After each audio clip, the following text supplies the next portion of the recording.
Hello साथियों, मैं महेंद्र आपका मैथ्स गुरु सीवीटी हिंदी मीडियम चैनल पर आपका स्वागत करता हूं बच्चों। और हम देख रहे हैं मॉक टेस्ट की एक सीरीज देख रहे हैं बच्चों सीवीटी 2024 के लिए। तो बच्चों फटाफट से जो है जुड़ जाओ यार, सभी दोस्तों को शेयर कर दो इस सेशन को। और मैं एक बात बता दूं बच्चों, ये सीरीज के अंदर मॉक टेस्ट 1 से लेकर 3 तक ऑलरेडी हो चुके हैं, जिसका लिंक आपको एक प्लेलिस्ट का लिंक है ना, जिस प्लेलिस्ट में वो है उसका लिंक आपको डिस्क्रिप्शन में दे दूंगा, वहां पर आप बाकी के भी देख लीजिएगा। ये भी उसी के अंदर ही मिल जाएगा और आगे के जितने भी मॉक टेस्ट आएंगे वो सारे उसी के अंदर दे दिए जाएंगे। अब यहाँ पे एक चीज़ ध्यान रखना है कि हम 10-10 क्वेश्चन का मॉक टेस्ट यहाँ पर लेके आ रहे हैं, तो आपको बिल्कुल इसको टेस्ट की तरह ही देना है। ठीक है, मैं यहाँ पर क्वेश्चन के लिए आपको 10 सेकंड दूंगा क्वेश्चन समझा के, और फिर आपको वो सॉल्व करना है। यहाँ मैं भी सॉल्व करूंगा, आपको मुझसे पहले सॉल्व करना है और देखना है कि आपका आंसर आ पा रहा है कि नहीं आ पा रहा। ठीक है ना। और अगर आपका सही आंसर आ रहा है बच्चों तो अपना स्कोर गिन लीजिएगा, अगर सही है तो 1 स्कोर कर लीजिएगा, अगर गलत आ रहा है या नहीं आ रहा है तो 0 स्कोर रहेगा आपका। क्लास के लास्ट में आपको अपना अपना स्कोर कमेंट सेक्शन में बताना है कि भैया क्या क्या आपका स्कोर रहा। बात समझ में आ गई सबको? क्लियर है? आ गए सब लोग? ठीक है, तो चलो स्टार्ट करते हैं यार। सबसे पहला क्वेश्चन आपके सामने आ चुका है, ये रहा। बोला जा रहा है कि इस वक्र के 1,1 बिंदु पर अभिलंब का समीकरण। अब अभिलंब का समीकरण क्या होता है? तो ये होता है बच्चों y minus y1 is equal to m2 x minus x1। ठीक है, अब यहाँ पे x1 y1 क्या है? ये जो बिंदु दे के रखा हुआ यही x1 y1 है ना, तो ये मुझे दे के रखा हुआ है। m2 क्या है बच्चों? तो m2 है -1/m1। m1 क्या है? तो m1 मिलता है जब हम इस वक्र का क्या करते हैं, अवकलन करते हैं बच्चों। ठीक है, और ये बिंदु उसके अंदर रखते हैं तब हमें m1 प्राप्त होता है। तो देखो m1 कैसे मिलता है, तो पहले हम क्या करेंगे, इसका अवकलन करेंगे। इसका अवकलन करेंगे तो ये जाएगा 2dy/dx प्लस ये हो जाएगा 3x² बराबर में 0। अब यहाँ पर x1 y1 रखेंगे। x1 y1 मतलब कि अगर x दिखाई दे रहा है तो वहां भी 1 रखेंगे, और अगर y दिखता है यहाँ तो वहां पर भी 1 रखते। बट मुझे सिर्फ x दिखाई दे रहा है तो मैं सिर्फ x की जगह 1 रखूंगा। जैसे ही x की जगह 1 रख देता हूँ ये dy/dx m में बदल जाता है ना। m1 क्या होता है? m1 होता है बच्चों dy/dx, जो बिंदु देके रखा हुआ है 1,1 उस पर। ठीक है, तो जैसे ही मैं यहाँ पर क्या करूंगा, यहाँ पर मैं x की जगह पे 1 रखूंगा तो ये m में बदल जाएगा, m1 में। तो ये m1 हो जाएगा प्लस 3x², यानी कि 1 का स्क्वायर तो 1 ही रहेगा। ये हो जाएगा 2m1 बराबर -3, और m1 का मान आ जाएगा आपके पास -3/2। अगर -3/2 m1 है तो m2 क्या हो जाएगा? m2 होता है m1 को उल्टा करके माइनस का गुणा कर दो, तो इसको उल्टा करो, माइनस का गुणा करो तो 2/3 हो जाएगा। क्लियर, ये m2 आ गया। वैल्यू रख देंगे बच्चों सारी की सारी यहाँ और आपका उत्तर आ जाएगा। तो y माइनस 1, x1 y1 दोनों 1 है, ये आ जाएगा 2/3, यहाँ आ जाएगा मेरे पास x माइनस 1। 3 का गुणा यहाँ और 2 का गुणा यहाँ कर देंगे तो ये हो जाएगा 3y माइनस 3 बराबर 2x माइनस 2, है ना। अगर यहाँ पे ध्यान से देखोगे तो x प्लस वाई एक तरफ है ना, तो x और y को एक तरफ लेके आ जाइए, तो ये हो जाएगा 3y माइनस का 2x, और बाकी सब दूसरी तरफ है। तो बाकी सब दूसरी तरफ है तो हम क्या करेंगे बच्चों, बाकी सबको दूसरी तरफ भेज देंगे, तो ये इस तरफ चला जाएगा बराबर में -2 प्लस 3, है ना, तो क्या आ जाएगा बराबर में 1। तो 3y माइनस 2x बराबर 1, 3y माइनस 2x बराबर 1, ऑप्शन नंबर 3 या ऑप्शन नंबर सी इस क्वेश्चन का राइट आंसर। आप लोगों का आया कि नहीं आया जल्दी बताओ। जिन जिन का सही आया है भाई यहाँ पे स्कोर लिखना चालू कर दो कि हाँ सर मेरा सही है, मेरा स्कोर ये रहा 1/10, है ना। 1/10 का मतलब 10 क्वेश्चन में से एक मेरा सही गया। क्लियर है? और जिनका नहीं गया ये वाला सही आंसर तो 0/10 लिखेंगे। ऐसे करके एक एक करके अपना बढ़ाते रहेंगे। इसको रफ कर देता हूँ, आगे बढ़ जाते हैं। बोला जा रहा है प्रश्न नंबर 2 में समबाहु त्रिभुज की भुजा जो है, ठीक है, एक समबाहु त्रिभुज है, उसकी भुजा 2 सेंटीमीटर प्रति सेकेंड, 2 सेंटीमीटर प्रति सेकेंड की दर से बढ़ रही है। ठीक है, अब इसका मतलब क्या हुआ कि भाई समबाहु त्रिभुज की भुजा क्या होती है, आप जानते हैं, ये रही समबाहु त्रिभुज, है ना। अगर इसकी भुजा a है तो ये जो भुजा है इसकी ये बढ़ रही है 2 मीटर प्रति सेकंड से। इसका मतलब आपको दे के क्या रखा हुआ है, dA/dt दे के रखा हुआ है। dA/dt मतलब कि समय के सापेक्ष, t यहाँ पर समय होता है, समय के सापेक्ष इसकी भुजा जो बढ़ रही है तो प्लस में लिखेंगे, घट रही है तो माइनस में, तो बढ़ रही है 2 सेंटीमीटर प्रति सेकंड से, तो ये हमने यहाँ पर लिख दिया। और आपको पता है इसका क्षेत्रफल क्या होता है बच्चों, इसका क्षेत्रफल होता है a बराबर √3/4a²। ठीक है ना। अच्छा, आगे क्या बोला जा रहा है, तो इसका क्षेत्रफल किस दर से बढ़ेगा कि भुजा 10 सेंटीमीटर, तो बोल रहा है ये क्षेत्रफल है ये बढ़ेगा। अगर आप ध्यान से देखोगे तो ये सेंटीमीटर स्क्वायर प्रति सेकंड में आपको यहाँ पे ऑप्शन में देके रखा हुआ है। ठीक है, सेंटीमीटर स्क्वायर प्रति सेकंड के अंदर ये आपको ऑप्शन में देके रखा हुआ है। ये है 10/3 ये है बच्चों 20√3, ये है 10√3 और ये है 10, ठीक है ना। ये आपको दे के रखा हुआ है। तो आपको निकालना क्या है, dA बटा dt निकालना है a बराबर 10 सेंटीमीटर पे। ये आपको जो है बोला जा रहा है ना, ये आपको ज्ञात करना है। तो ये क्वेश्चन के अंदर दिया हुआ है। हमारे को तो a पता है भाई, a क्या होता है, तो a लिख लिया सबसे पहले, √3/4 a²। अब हमें निकालना है dA बटा dt, तो हम अवकलन कर देंगे बच्चों समय के सापेक्ष में, यानी कि t के सापेक्ष में। तो ये हो जाएगा dA बटा dt। तो √3/4 तो कांस्टेंट है, बाहर आ जाएगा a²। a बदल रहा है, आप देख रहे हो ना, a बदल रहा है, ठीक है। जैसे बोल रहे हैं ना कि माही मार रहा है, ऐसे ही a बदल रहा है। तो a² का हो जाएगा 2a, फिर a का वापस से t के सापेक्ष में करेंगे तो dA बटा dt हो जाएगा। अब आपको क्या निकालना है, dA बटा dt निकालना है बच्चों आपको a बराबर 10 पे। तो जहां जहां a है वहां 10 रख दीजिए, dA बटा dt का मान तो हमारे पास है ही 2, तो बस आपका आंसर आ जाएगा। तो ये हो जाएगा √3/4 गुणे 2 तो पहले से ही है, a का मान कितना है 10 और dA बटा dt का मान 2, तो 2 दूनी 4, 4 से ये 4 खत्म, 10√3 इस क्वेश्चन का राइट आंसर आ जाएगा, सेंटीमीटर स्क्वायर प्रति सेकेंड। 10√3 यानी कि ऑप्शन नंबर 3 या फिर ऑप्शन नंबर सी। क्लियर है। तो जिन जिन बच्चों का सही आंसर है भाई अपना अपना एक बढ़ा लो, ठीक है। अगले क्वेश्चन पे चलते हैं। बोला जा रहा है प्रश्न नंबर 3 के अंदर, ठीक है, यदि fx बराबर इतना है तो f'(x4) क्या होगा। तो भाई सिंपल है ना, f'(x) सबसे पहले निकालो। तो ये हो जाएगा मेरे पास क्या, 3x² बटा 6 माइनस 4x। क्लियर। अब f'(x) निकालो, मतलब एक और बार अवकलन कर दो। तो ये हो जाएगा मेरे पास 3/6 बाहर, तो ये आ जाएगा 2 इधर, तो ये हो जाएगा 6/6 और x, है ना, ये हो जाएगा 2x तो 6x, और ये बचेगा मेरे पास 4। तो ये 6 से 6 खत्म हो जाएगा, तो f'(x) किसके बराबर हो जाएगा, x - 4 के हो जाएगा बराबर। क्लियर है।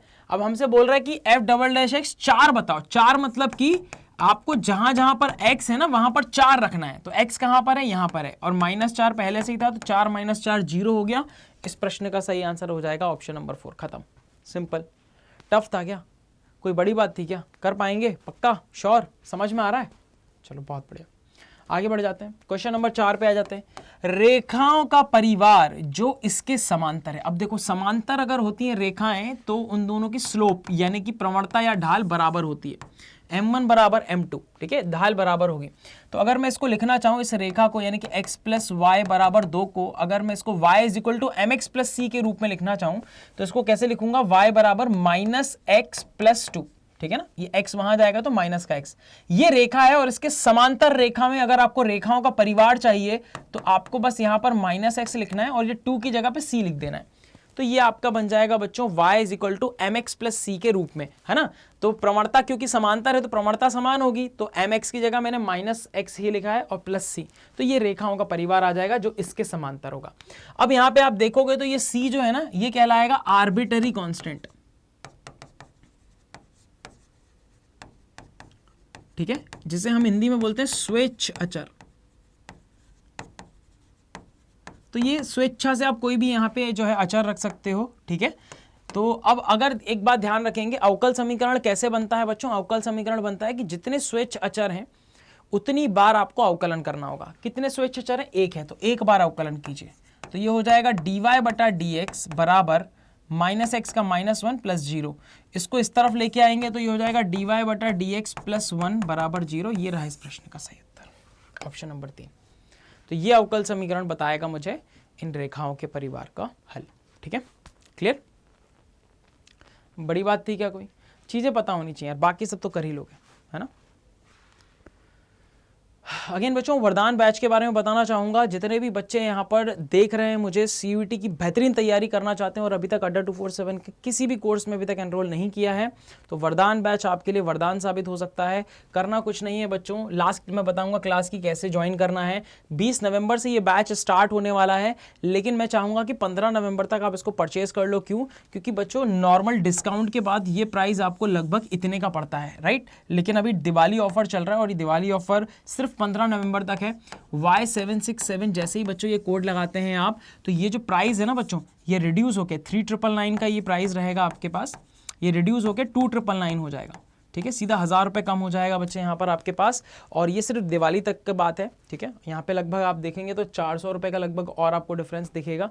सो फटाफट से यार इसको एनरोल कर लो, बिल्कुल लेट मत करो, ठीक है। 300-400 रुपये और बच जाएंगे आपके यहाँ पे।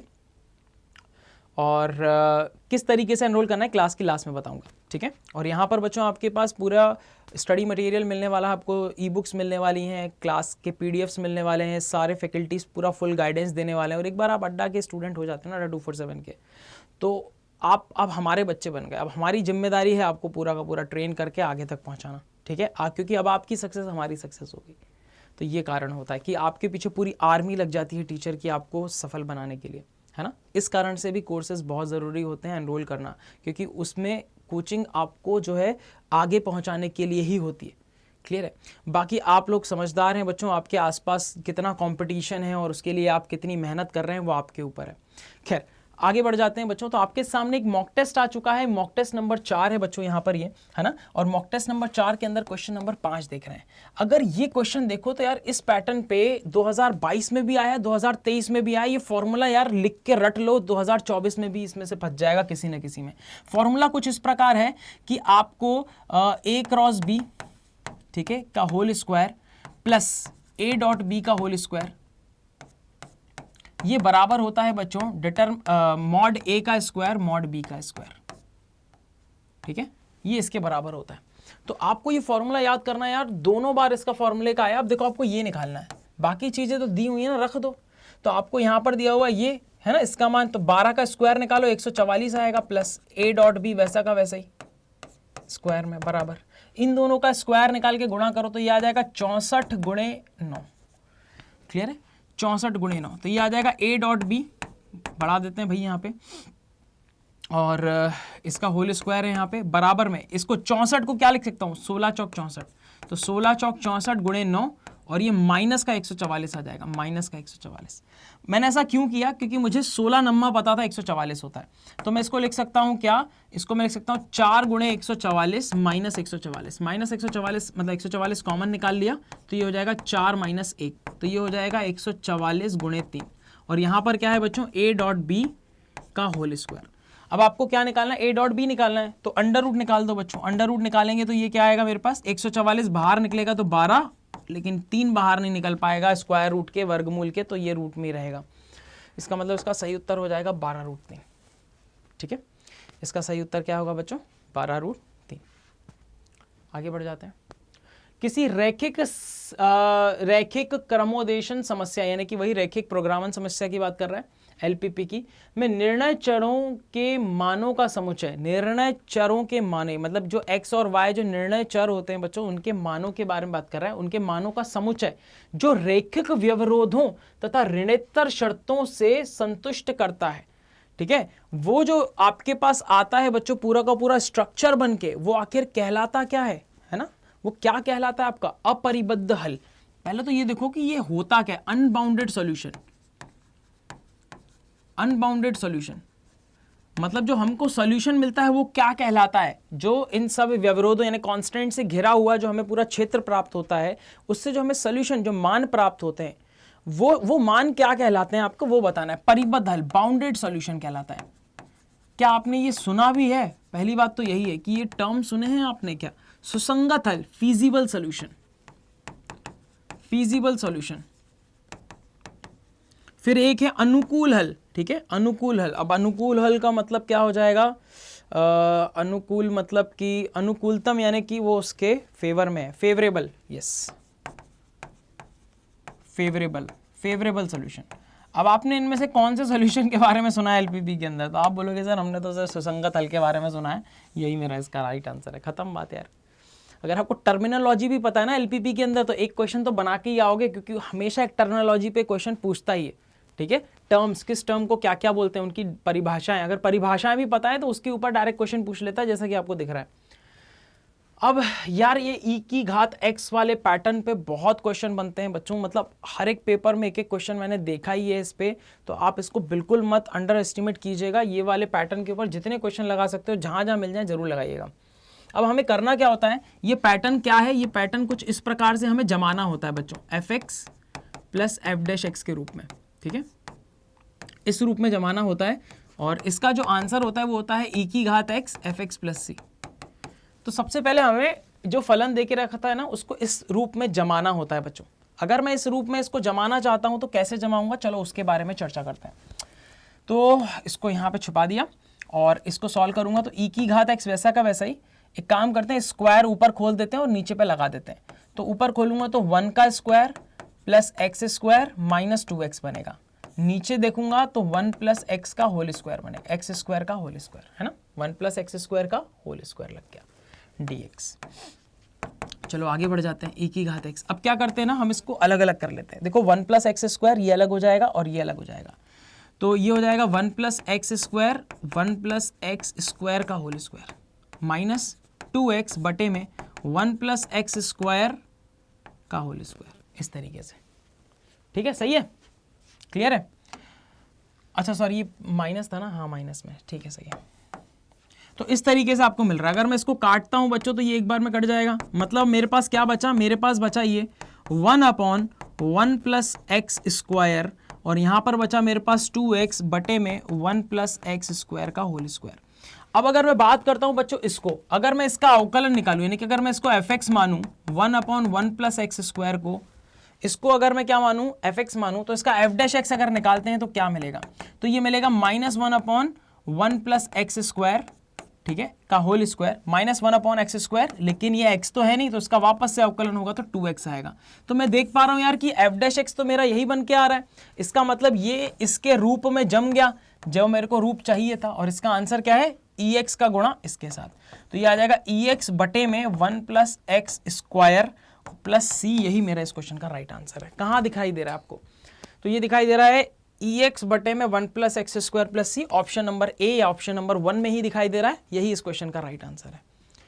इसको बिल्कुल मिस मत करना, जो मैं बता रहा हूं बच्चों ये सीधे सीधे फंसेंगे, लिख लो कहीं पर भी, ठीक है, ध्यान रखना, क्योंकि पिछले 2 साल से आ रहा है, पॉसिबिलिटी है तीसरे साल में भी है। बस ये है कि जो पेपर बना रहा है एनटीए का वो मेरा लेक्चर नहीं देख रहा होगा बैठ के, क्योंकि वो उसको लगेगा कि इसने बता दिया तो अब मैं नहीं डालूंगा। अगर बस वो मेरा लेक्चर नहीं देख रहा है तो भैया आपको जो है कोई दिक्कत वाला बात नहीं है। और मेरे लेक्चर बच्चों सिर्फ बच्चे ही देखते हैं, आपके बड़े लोग नहीं देखते हैं, क्योंकि अभी मैं बड़े लोगों से थोड़ा सा छुप के रहता हूँ, ठीक है, डोंट वरी, बड़ों तक नहीं पहुँचने दूंगा ये बात। जब तक आप तो सिलेक्ट हो ही जाओगे, जब तक ये पहुँचेगा वहाँ तक उनके पास, तब तक तो आपका जो है पेपर का लेवल ही अलग हो जाएगा तब तक, ठीक है। बट आपको करना कुछ नहीं है, डेली प्रैक्टिस करते रहना यार, कोई टेंशन वाला बात नहीं है। अब एडजॉइंट ए निकालना है। एडजॉइंट ए कैसे निकालते हैं, एडजॉइंट ए कैसे निकालते हैं बच्चों, एडजॉइंट ए कैसे निकालते हैं, तो सिंपल सी मैं बात बता रहा हूँ आपको कि अगर ए मेरा A11 है, A12 है, A13 है, क्लियर है, A21 है, A22 है, A23 है, A31 है, A32 है और A33 है, तो ये A है। एडजॉइंट ए कैसे निकलता है इसका, एडजॉइंट ए निकलता है बच्चों आपके पास, यहाँ पे मान लीजिए कि इसका सहखंडज है, तो ये हो जाएगा A11, A12, A13, यानी कि निकालूंगा मैं इसका लेकिन रखूंगा यहाँ पे, निकालूंगा इसका रखूंगा यहाँ पे। इसी तरह A21, A22 और A23, A31, A32 और A33, इस तरीके से। अब देखो यहाँ पे हमें निकालना है यार सहखंडज। अब आप देखो कि यार कहाँ कहाँ पे अलग दिख रहा है आपको, कहाँ कहाँ पे अलग दिख रहा है। तो सबसे पहले पहला वाला उठाते हैं, A11 को उठाते हैं, इसको निकालते हैं। तो पहले वाला देखो सब में अलग अलग है, 2 में 6 है और 2 में 1 है, तो यहां से 2 ऑप्शन एलिमिनेट हो जाएंगे जैसे आप इसको करोगे। तो सबसे पहले हम निकालेंगे A11। A11 कैसे निकलेगा, तो हम निकालेंगे इसके बरबूते पे, यानी कि इसको छुपाएंगे और इसको छुपाएंगे, इसका गुणा इसके साथ करेंगे, 3 दूनी 6 माइनस 0, तो 6 आएगा भाई, कुल मिलाकर यहां 6 आएगा। तो ये वाला ऑप्शन और ये ऑप्शन गया। अब ये दोनों में से बचा, कंपटीशन इन दोनों में है। अब देखो यहां पर -4 है और यहां -3 है, इसका मतलब कि मुझे क्या करना है, मुझे बस सेकंड वाला देख लेना है। सेकंड, अच्छा यहां पर ये जो सेकंड है ना, ये वो सेकंड नहीं है, ये वाला है ना, तो मुझे ये और ये चेक करना है। करूंगा ये वाला चेक,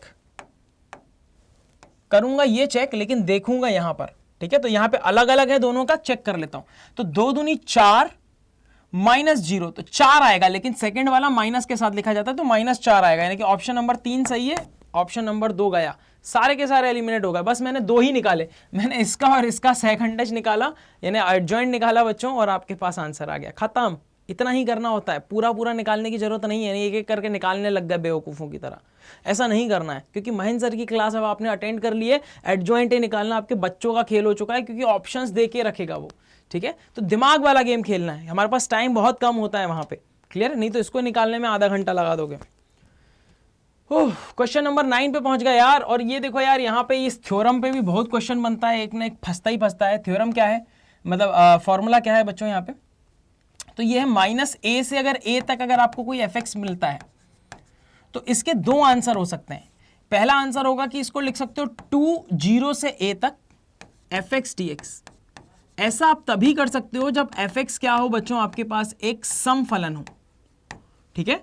और इसका आंसर होगा 0 यदि fx मेरा एक विषम फलन हो।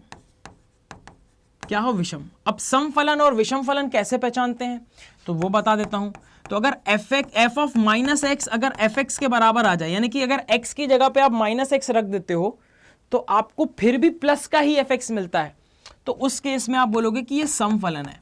लेकिन अगर f ऑफ -x में ये आपका फलन को निगेटिव कर देता है तो ये विषम फलन है, ठीक है। इस तरीके से पहचानेंगे। चलिए यहां पर आते हैं। तो मुझे ये बताइए कि यहां पर मैं x स्क्वायर है भाई, e की घात x स्क्वायर है, इसको फिर से एक बार लिखता हूं मैं।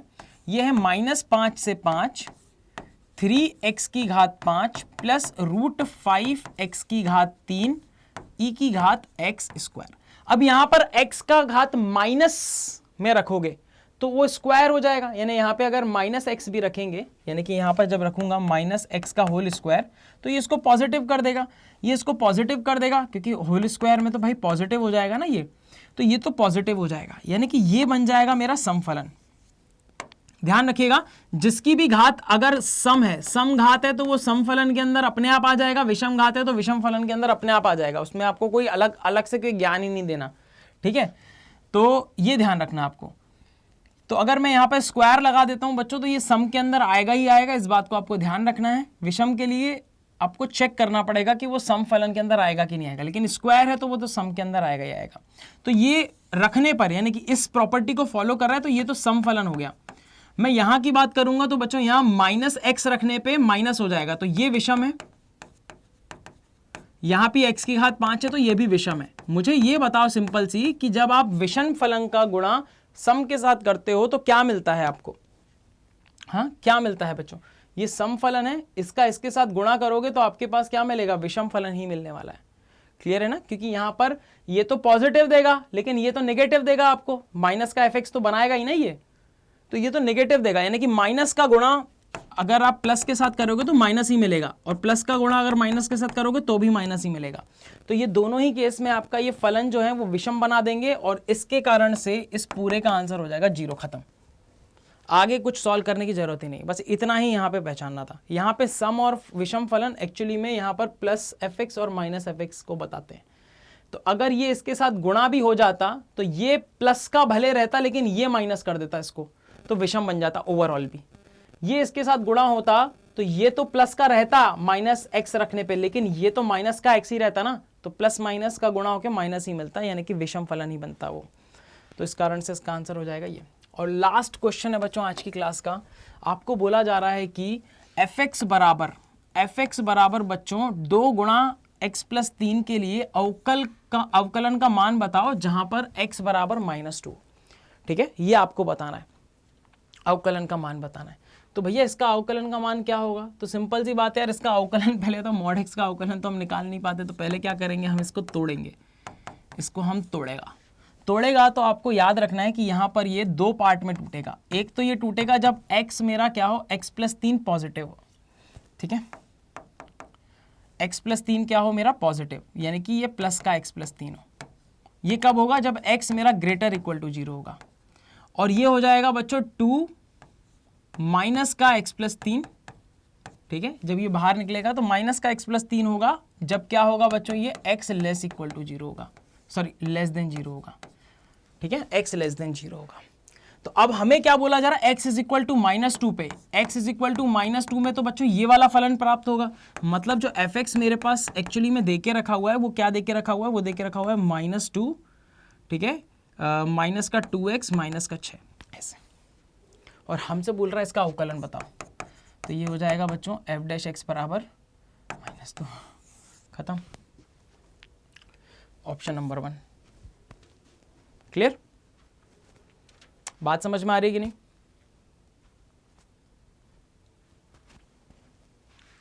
तो ये रहे बच्चों आपके 10 क्वेश्चन। अगेन वरदान बैच किस तरीके से परचेज कर सकते हैं बच्चों, आपके लिए एक बहुत बड़ा सुनहरा अवसर है। अगर आप सोच रहे हैं तैयारी करने के लिए तो ये अवसर बिल्कुल मत गवाइएगा। अड्डा 24/7 का बच्चों ऐप डाउनलोड कर लीजिए, ठीक है, या तो फिर आप वेबसाइट पे आके भी इसको परचेज कर सकते हैं। और अगर आपको एक्स्ट्रा कोई जानकारी चाहिए इसके अलावा भी तो आप मुझे मेल भी कर सकते हैं यहाँ पे, ठीक है, कि किस तरीके से परचेज करना है, या कोई भी प्रॉब्लम आ रही है अगर आपको लेने में, बैच लेने में, या उससे रिगार्डिंग कोई भी अगर आपको डाउट भी पूछना है तो आप मुझे मेल कर सकते हैं बच्चों, ठीक है, @adda247.com पे